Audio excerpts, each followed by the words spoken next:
পুরীর শ্রীক্ষেত্রে ভক্তিময় পরিবেশে পালিত হচ্ছে ভগবান জগন্নাথ দেবের পবিত্র স্নান যাত্রা।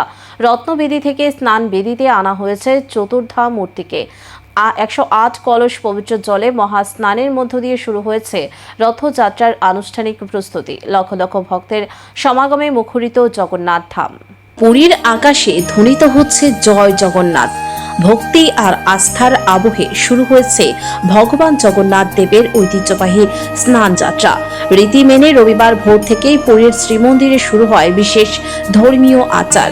রত্নবেদী থেকে শোভাযাত্রার মাধ্যমে ভগবান জগন্নাথ, বলভদ্র, সুভদ্রা এবং সুদর্শনাকে নিয়ে আসা হয় পবিত্র স্নান বেদিতে।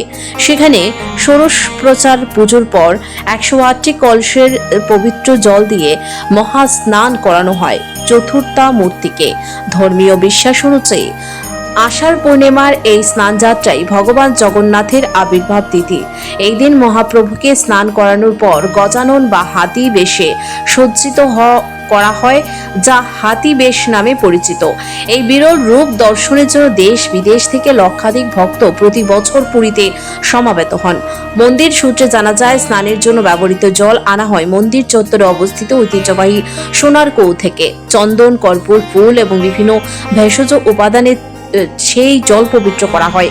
গঙ্গা জল, ডাবের জল, নানা ফলের রসের মিশ্রণে সম্পন্ন হয় এই মহাস্নান। স্নান যাত্রার পর নিয়ম অনুযায়ী আগামী 15 দিন সাধারণ ভক্তদের দর্শনের বাইরে থাকবেন মহাপ্রভু। এই সময়টিকে অনসর পর্ব বলা হয়। এরপর নবযৌবন রূপে পুনরায় আবির্ভূত হবেন জগন্নাথ, বলভদ্র ও সুভদ্রা। আর তারপরই শুরু হবে বিশ্ববিখ্যাত রথযাত্রা। বিশুদ্ধ সিদ্ধান্ত পঞ্জিকা অনুযায়ী এবছর আগামী 16 জুলাই পালিত হবে পবিত্র রথযাত্রা।